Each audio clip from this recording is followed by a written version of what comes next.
In today's Sharp Saturday video, we're going to take a look at what I think is the absolute best all-around solution for keeping stuff sharp wherever you might be. Talking about the WorkSharp Guided Field Sharpener, and we're going to test this thing out on this Milwaukee duck knife that I actually had to pick up last week because I didn't have one with me. I needed it for a job, and it took some pretty good abuse. So we're going to see how well the old WorkSharp Guided Field Sharpener can bring it back to its pristine, wonderful, sharp condition. That's what's coming up next here on Survival on Purpose.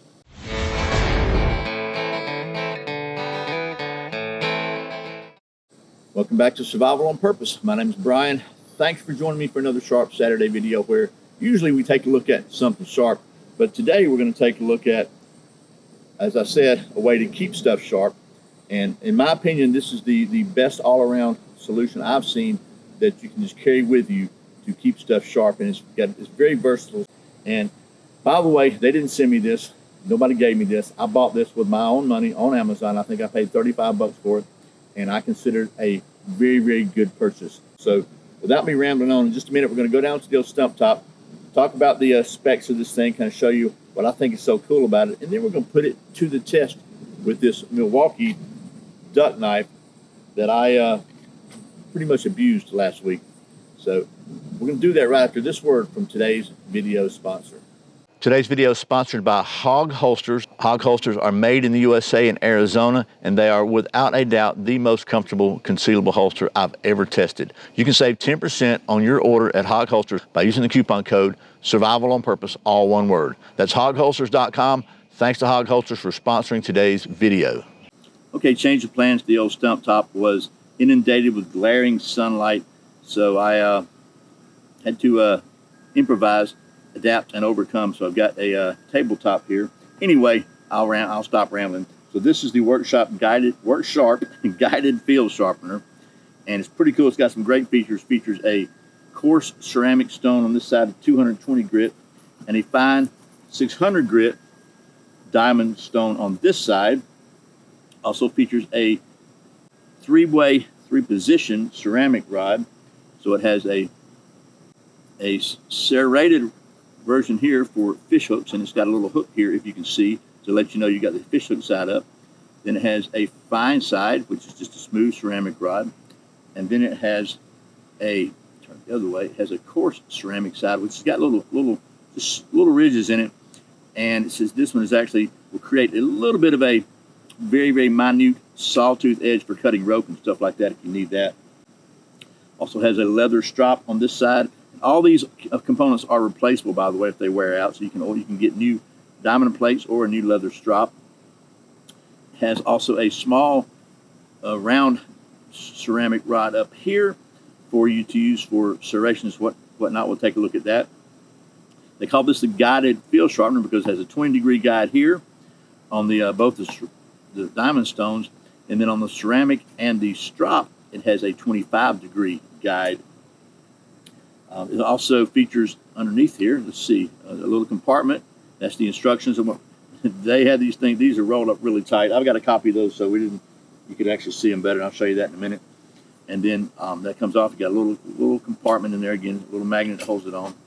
And on the other side, you have some broadhead wrenches, so you can loosen your broadheads, take your broadheads off to allow you to sharpen them.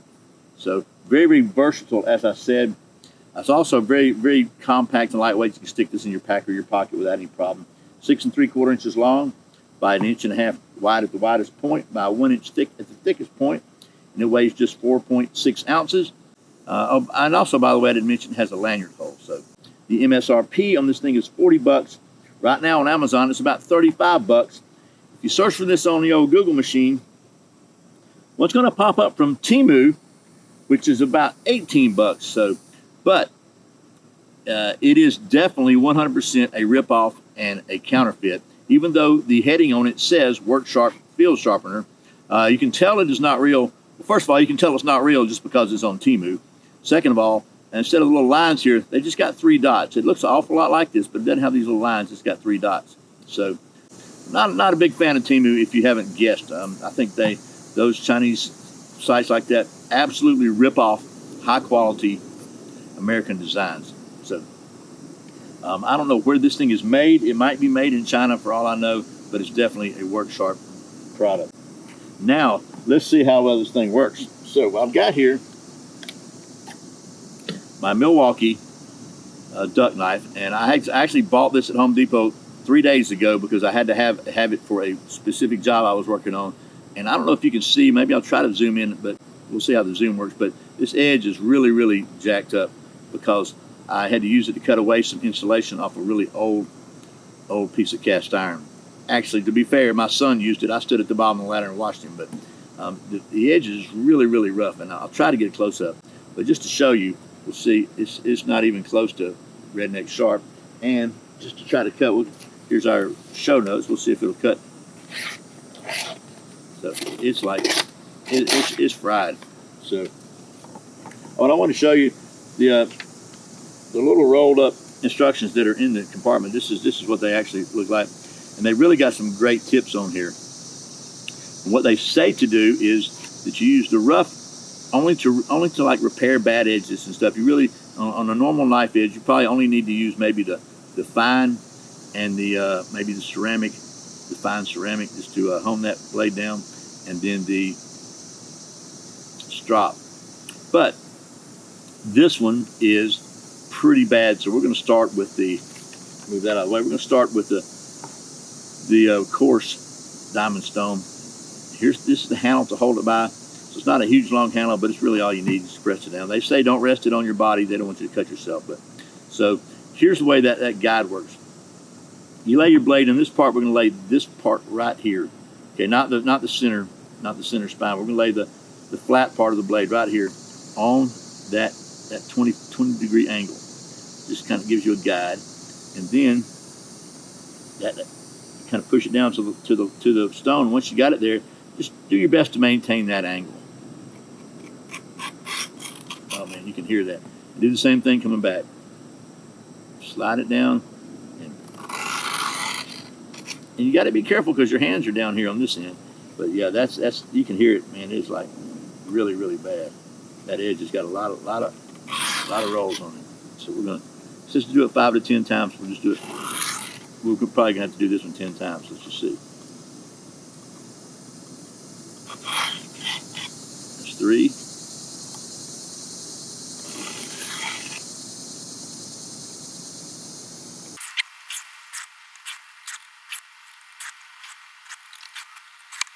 So I can tell that rolled wire edge is gone now. It still feels a little rough, but this is a 220 grit. So, but the roll is gone. Now we'll turn it over. Use the fine diamond and do about 5 to 10 strokes on that side. We'll probably go with 10.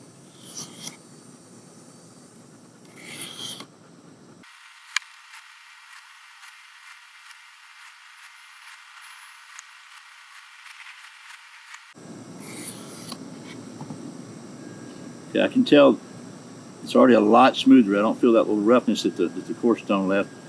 Now we'll take it to the ceramic. We'll go to the set for the F for fine, and this again is a little bit steeper, so it's going to give you that secondary final cutting bevel. We'll just do this 5 times, kind of lightly.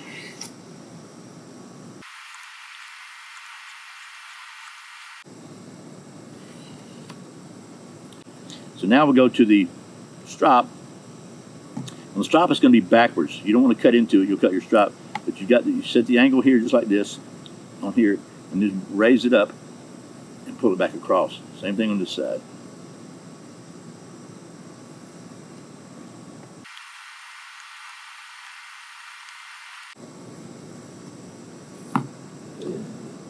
Man, it is so much better. Let's see how well it does in the old redneck sharp test now.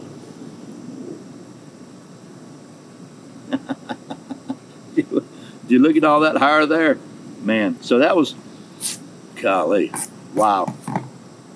This thing took this knife from a very, very, very messed up edge to redneck sharp in what, maybe 5 minutes? Like, wow. So I'm pretty impressed with that. I really was curious to how that's going to perform, because I don't know about what kind of steel this is, but it was chewed up. I mean, we're cutting against old cast iron basically like that, hacking through. to get through some old installation. So that was pretty cool. Now, I think while we're here, we might as well take a look at the serrations and see how to sharpen the serrations. And I think there's two benefits to this. So these are little tiny serrations. I don't think you'll be able to get really anything in there, but we'll try the fish hook. We'll see if the fish hook might get it. So it's got a little hump on it here. So I don't know if you can even see that. Let me see if I can. It's going to be really hard to show you, but maybe you can see from this angle. You can see the small serrations. It's really, this particular knife, these serrations, is really, there's nothing that fine to get in there, I don't think. But this one is a little small for these wide serrations, so what I would suggest doing is you take the, use the big round one, and it fits pretty much. You can see the angle there. You can see that right in there. And they used to do this a few times, and we didn't really use the serrations much, so they're probably not dull, but it actually fits in there real well. That's how well this thing sharpens a knife. But let me show you a little something extra I think is really cool about this particular sharpener. Okay, so something else I really like about this particular sharpener is it's just so versatile. I know a lot of times people carry these pucks, two-sided pucks, to sharpen their knife, their axes and hatchets. If you got this, you really don't need to do that. You can either leave it on here and use it just like you would a puck, or you can even take it off and get a little more detail with it and use it just like you would a puck. So that's the WorkSharp, and I think we've really done a good job of getting this thing sharp.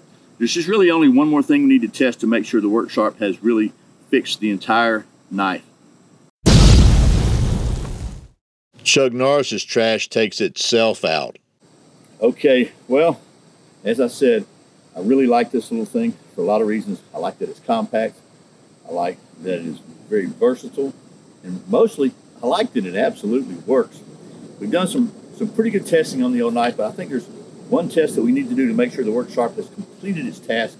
Because as you know, here at Survival on Purpose, we are all about the science, and we do maintain that state-of-the-art cutting-edge knife testing facility, and we like to test the aerodynamic balance of every fixed blade. So we would be remiss if we didn't do that in this video.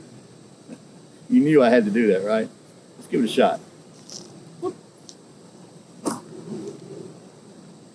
Alrighty, well, I thought it was important to do that because, you know, anytime you sharpen a knife, you remove a little bit of metal, you can potentially offset the balance a little bit. So I thought it was worth checking that. Is that a good excuse? Anyway, the WorkSharp Guided Field Sharpener has done a great job of restoring this very abused duck knife to pristine former conditions in both sharpness and balance. And I give this thing my highest recommendations for a way to keep almost anything that has an edge sharp anywhere. This will fit in your pocket or in your pack or wherever you would like to keep it. I like the fact that it is renewable. You can replace all three components, all the sharpening components. I don't think you can replace the ceramic, but I doubt if you'll have to. But it's just very, very easy to use. It takes the guesswork out of keeping your stuff sharp, and it's extremely versatile. And I like it a lot, if you can't tell. So I hope this video has been helpful. I really sincerely appreciate you watching Survival on Purpose. Thanks for giving it a thumbs up if you like it, for commenting. Let me know what you think about this thing below. And if you're not subscribed to the channel, it would be very helpful if you would do so. Click that little notification bell so you'll get notified of when I make new videos. All that stuff really does help the old algorithm on YouTube to know that you like this kind of videos, and that it helps keep the channel alive, so to speak. So I really sincerely appreciate you watching Survival on Purpose. Remember, survival's not an accident, so be prepared. I'll see you next time.